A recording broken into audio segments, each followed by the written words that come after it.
In the Invincible comics, humans have one advantage over every other species, and it's that humans have the biggest variety of superpowers. On Earth, you have sorcerers, mutants, supersoldiers, and a lot more, and so today we're ranking the 10 strongest humans. To keep things fair, only full-blooded humans are allowed in this video, so Viltrumite hybrids don't count, and characters who rely on suits or mechanical implants also don't count.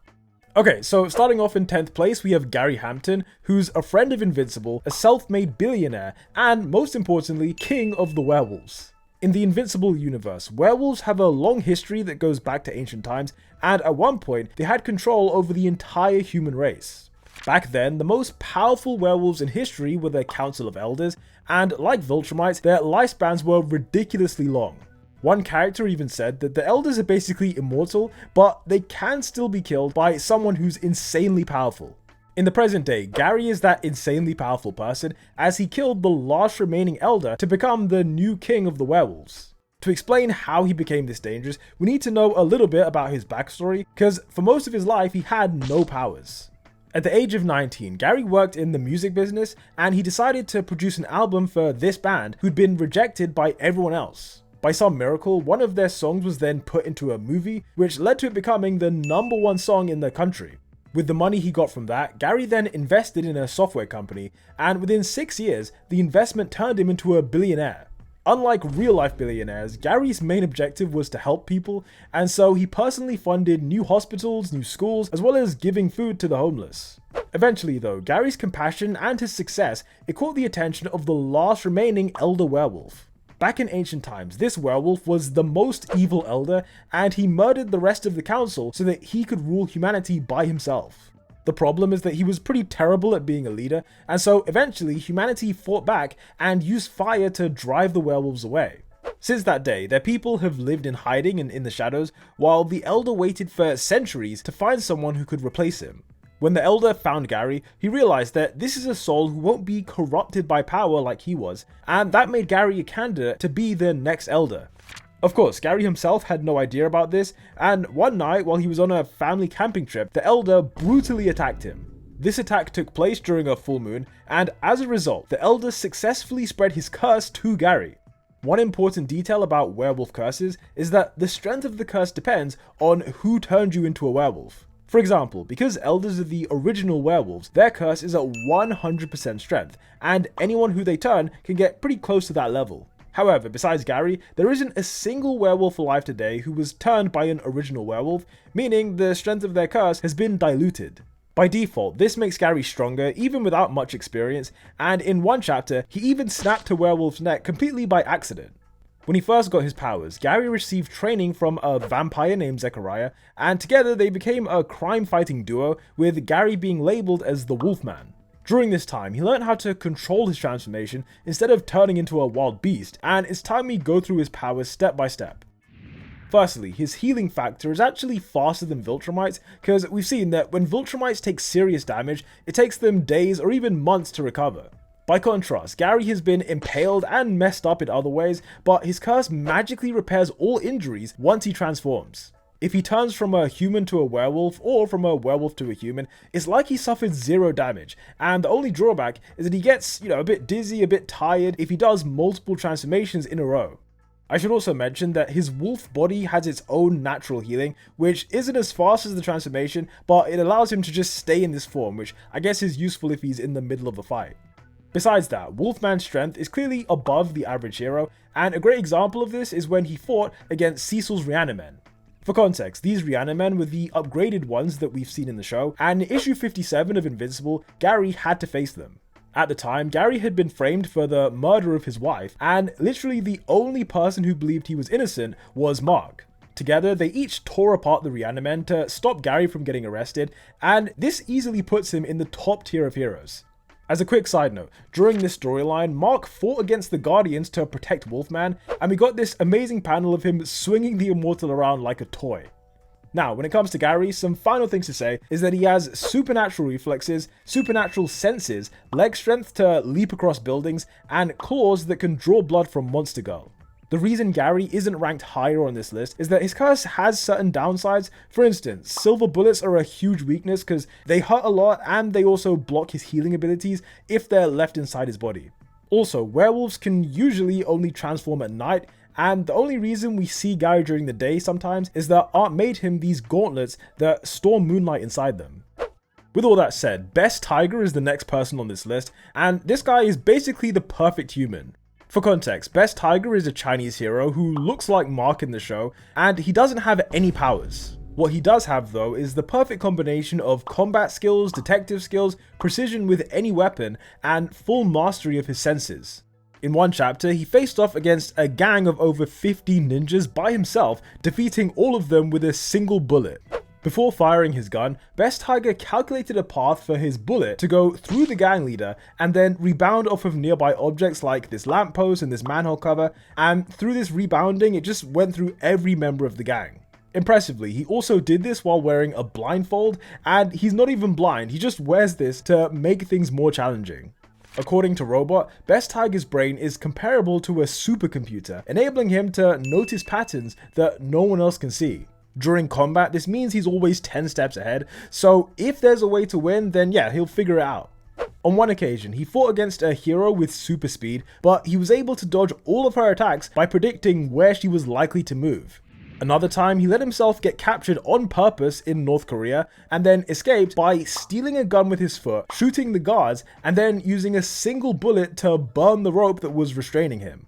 There was also one chapter where he spoke in detail about how he would kill each member of the Guardians of the Globe, including Bulletproof, Monster Girl, and a few other people, and to put it simply, I believe him. I believe he could do it with enough prep time. Moving on, the next strongest human is Brit, who's currently the leader of the Guardians. Brit's unique power is that, unlike certain other heroes, he is genuinely invincible. No matter what you do to him, there is nothing in this universe that can damage Brit, and even creatures from other universes aren't able to injure him. A great example of his durability came in chapter 1 of his own comic, when Brit strapped a nuclear bomb to himself and then survived the explosion at point blank range without a scratch. On a different occasion, he went deep below the Earth's crust to defuse a different nuclear bomb, and despite all of the magma and the intense heat, he did the job just fine. Even geniuses like Robot and Best Tiger have admitted they can't kill him, and so in Best Tiger's case, he said he would send Brit to a different dimension, and in Robot's case, he said that he would target Brit's family. Like, these are the kind of things you have to do to hurt this man, because you can't kill him physically.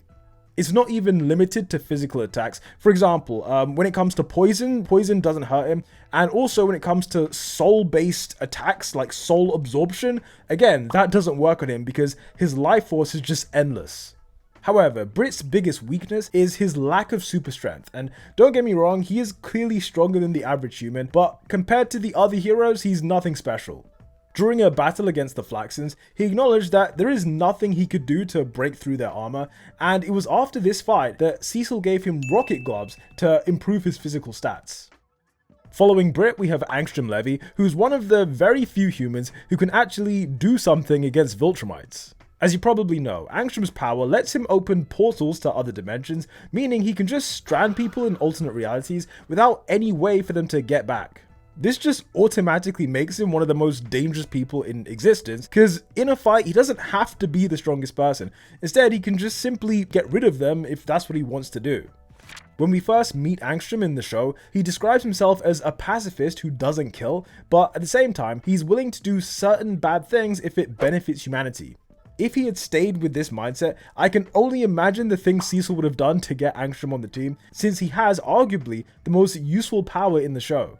With access to infinite universes, they could go on missions to retrieve new weapons, new allies, new medicines. Basically, any problem you have, Angstrom would be able to take you somewhere where there's a solution.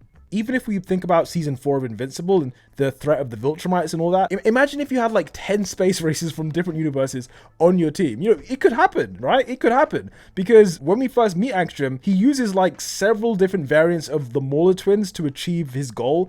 And I'm thinking like, well, if he was on the side of the good guys against the Viltrumites, yeah, just get 10 space races, get 10 battle beasts, get 10 everyone, and yeah, the war would pretty much be won by humanity. If Angstrom was a good guy, he would honestly be like one of the most valuable heroes that they have, because it's not just about strength, it's about the overall threat of the character. Unfortunately, despite everything I just said, things obviously didn't turn out that well, because Angstrom kind of went insane after absorbing the memories of all his variants. Most of these variants came from worlds where Invincible just really hated Angstrom for some reason, which led to a lot of confusion and a lot of misplaced anger. When it comes to his raw physical strength, Angstrom started out as the weakest character on this list by far, because he is just an untrained guy, but like I said, he makes up for it with his overall threat level. It's also worth mentioning the technicians, since they made his body a lot stronger than it used to be, but as we know, it wasn't strong enough. Okay, so 6th place in this video goes to Monster Girl, specifically the Monster Girl that we know from the main timeline. For context, in this series, we've seen 2 versions of this character, one version who's a superhero in the main timeline, and another one who's a baby from an alternate dimension. I actually spoke about this baby in my video ranking the strongest non-Viltrumites, so if you want to know more about it, then the link is in the description. For this video though, we're sticking with the main timeline, where Amanda began her life as the child of a rich family and was sent on a school trip to Europe. On that trip, she fell in love with one of the locals, but because this is Europe, his grandma was an actual witch. Using her magic, the grandma put a curse on Amanda that allowed her to transform into this creature. At first, Amanda used this monster to help people and to fight crime, but over time, she realized there were 2 side effects. Side effect number 1 is the creature became bigger and stronger every time she used it, and number 2, as the creature became stronger, her human body became younger. This is why baby Amanda is more powerful than Viltrumites, while this Amanda is not on that level.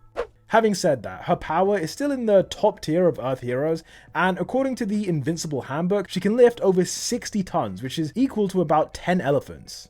One very interesting detail about her curse though, is that in the comics, her curse is very similar to Wolfman in that she can heal herself by transforming. We saw this in issue 6 of the Invincible universe, where a villain broke every single bone in Monster Girl's body, but she repaired it by turning back into Amanda. By contrast, in the show, she's taken a few heavy beatings, and turning back into a human did nothing. Now, just ahead of Monster Girl, we have Bulletproof, aka Zandale Randolph, whose origin is, for me, one of the best in the series. Years ago, Zandale had an identical twin brother called Tyrone, who was an academic genius. After graduating early, Tyrone went on to research genetics, and in his spare time, he studied superheroes. His ultimate goal was to find out the source of superhuman powers and then replicate that for himself. Because Tyrone and Zandale were identical twins, it meant that Zandale was the perfect guinea pig, because any experiment that would work on him would likely also work on Tyrone. For that reason, Tyrone laced his brother's food so that he would get knocked out, and then forced him to take part in a test. The end result was that Zandale did gain superhuman powers from this, but the blowback from the experiment vaporized Tyrone. From experience, Zandale knew his parents loved Tyrone more than him, and so rather than tell them that their favorite son was dead, he pretended to actually be Tyrone. For years, he lived a double life where every now and then he would act like Tyrone for his parents, while at the same time living his normal life as Zandale. Then, when he eventually joined the Guardians as Bulletproof, he told his parents that Tyrone was bulletproof, since it would help to explain why Tyrone was always away. In terms of ability, Donald once said that Bulletproof is as fast as Red Rush and nearly as durable as Omni-Man. And while that might sound crazy, I would agree that his speed and his durability are his best assets. When it comes to speed, there was one scene where Zandale's girlfriend was shouting at him about their apartment being messy, and before she could even finish her thought, he cleaned the entire place in a split second and got himself dressed at the same time. This is something only a true speedster could do, someone like Red Rush, someone like The Flash, because your brain has to match your body as well, Even if you can move fast, your brain has to be able to process things at that speed so that you can actually do certain actions like cleaning the house without hurting anyone or without killing anyone like A-Train. Bulletproof's durability is also better than heroes like Monster Girl and the Immortal, because during the Invincible War, this Mark variant beat the crap out of him. Like, in the background, we hear him getting punched over 10 times, and by the end of it, he looks perfectly fine, not even a drop of blood. If we compare that to Amanda, who almost got killed, and to the Immortal, who gets decapitated every week, Zandale's durability is top tier. On top of that, he can obviously fly, which is always useful, and unlike Brit, he does have super strength, although I would say his super strength is not as strong as the next character on this list. Coming in at 4th place is Abraham Lincoln, aka the Immortal, who's thousands of years old. A long time ago, the Immortal made contact with this weird cosmic entity, and from that moment, he gained super strength, flight, and most importantly, immortality. Now, the Immortal gets made fun of a lot because he dies all the time, but in his defense, all of those deaths have come from Viltrumites who were just, so far above humans, it's not even fair. The reason I ranked him so highly is that even though he does get killed, the Immortal has proven he has the strength to damage Viltrumites. At the same time, he hasn't killed any Viltrumite, so he can't beat them, but, as far as humans go, he can still do a good job, and I think his most impressive feat was this punch that he gave to Nolan. If we look at the Guardians lineup in Season 4, I don't trust any of them to hurt Omni-Man the way they are now, so even though the Immortal loses, he's still the best they have, especially because he's not just got the strength, he's also got the flight as well, so he's a useful package deal. The fact he can't die also makes him pretty valuable in the sense that nobody on the entire planet has as much combat experience or as much leadership experience as him.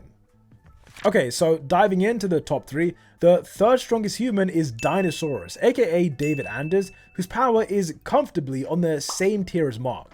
Although his origin is never explained, I'm like 99% sure David was magically cursed at some point because he has a lot of similarities with both Wolfman and Monster Girl. One thing I've noticed is that every single curse has a very blatant drawback to transforming. For example, in Amanda's case, we know that her transformations make her younger, and in Wolfman's case, every full moon he used to transform against his will. When it comes to David, he also transforms against his will whenever he's feeling bored, and the only way to stop this happening is to receive some kind of mental stimulation. This stimulation could be watching TV or reading books or playing video games. He just needs to do something that stops the boredom. If he fails, then that's when Dinosaurus comes out, and this creature has basically a completely different personality. Unlike David, Dinosaurus is highly intelligent to the point that he can hack the security of a Viltrumite spaceship and hack the GDA to figure out how they do their teleportations. In that sense, Dinosaurus and David are separate people who happen to share the same body, especially since David never seems to have memories of what his other self gets up to. Now, just like Wolfman, every time Dinosaurus transforms, his body gets rebuilt from scratch, meaning the injuries he suffered in one form disappear when he turns into the other form. Also, I mentioned a second ago that his strength is on the same tier as Invincible, because almost every time they fought, it was a pretty even contest. Their first meeting was the only time that I'd say Mark was in control for the most part, and even then, Dinosaurus put his claws and his teeth to good use and did a reasonable amount of damage. The next time they saw each other, the villain dominated Mark the whole time, and this fight was a great example of his durability, because without going into spoilers, Dinosaurus and Invincible were the only survivors of a massive explosion. On a different occasion, we saw him treat Oliver and Bulletproof like they were nothing, and as the comic progressed, it becomes pretty clear he has the potential to kill Mark if the situation allows for it. All that being said, Dinosaurus still doesn't compare to the highest tier of characters. I'm talking about people like Alan, Thrag, Battlebeast. They're on a level that he just never came close to. But as far as human characters go, he is in the highest tier. Now, the next character is someone who I would have put in first place if she wasn't being held back by a mental block. By now, we all know that Atom Eve was the result of a government experiment in which they gave her the power to rearrange atoms. In theory, this means she can transform any substance into any other type of substance by simply adjusting the molecules in the right way. Some memorable feats include turning an apple into solid gold, resurrecting these trees that had been burnt down, creating a massive treehouse that she went and lived in, and also making a huge variety of suits and weapons for herself. Thanks to her backstory, we know that Eve was born with a built-in knowledge of the periodic table, meaning she has a deep understanding of every element and can use her power way better than if a normal person was to have it.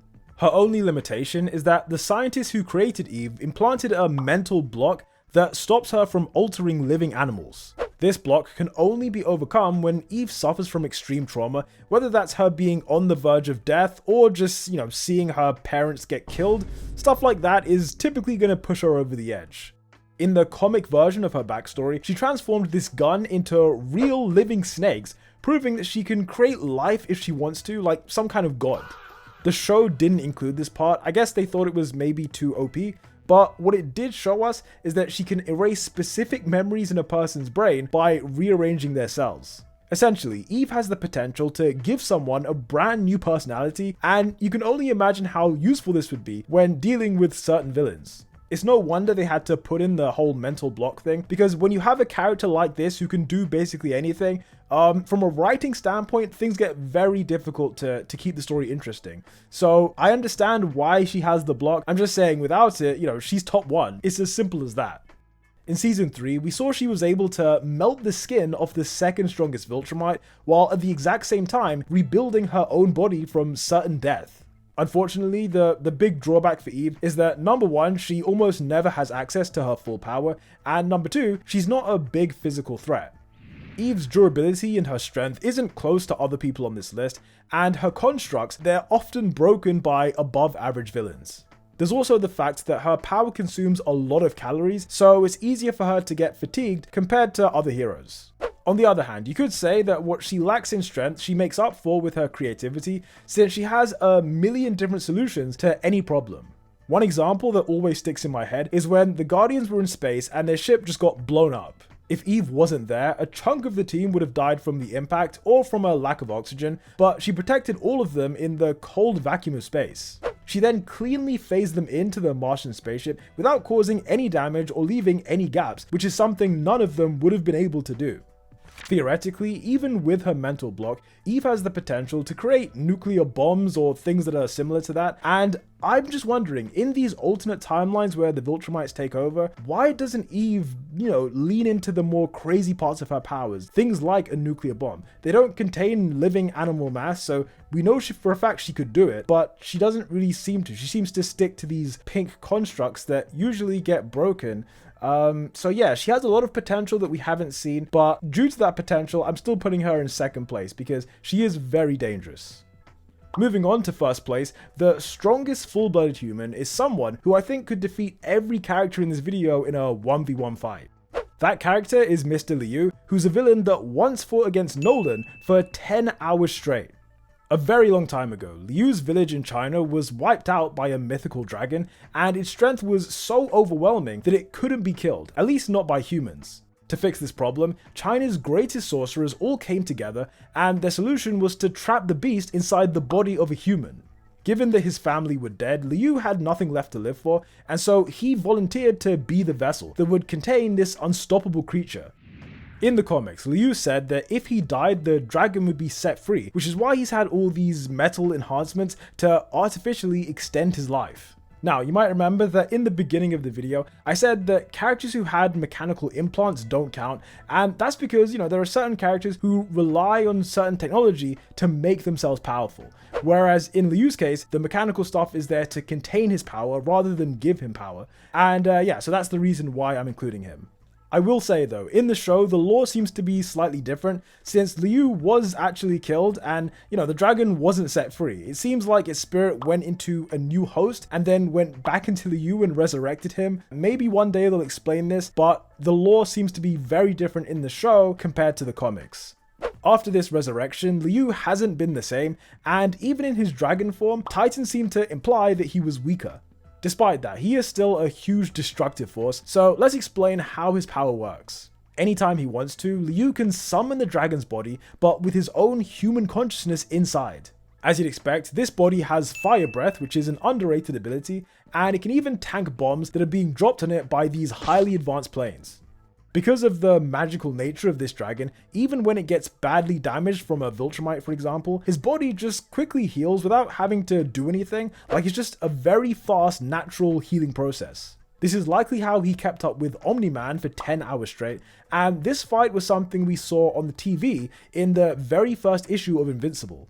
Later on, Nolan spoke about this fight to Mark and Debbie, and he said that it was a real challenge to stop civilians from being killed, and he also said that the fight only ended because he found Liu's real body.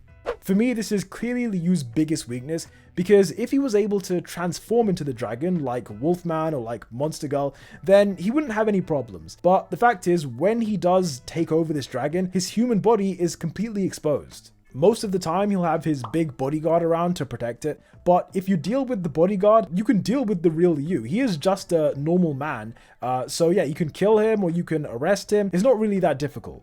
If I had to guess, I'd imagine that the dragon has to be within a certain range of the body, because otherwise, if there was no limitation, then he should just hide. Maybe go to China and just leave your human body there where no one's going to find you.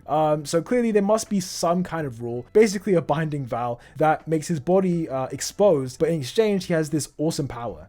Whatever the case is, the fact is, Liu is one of the very few things on Earth that has the biting power and the raw strength to kill a Viltrumite.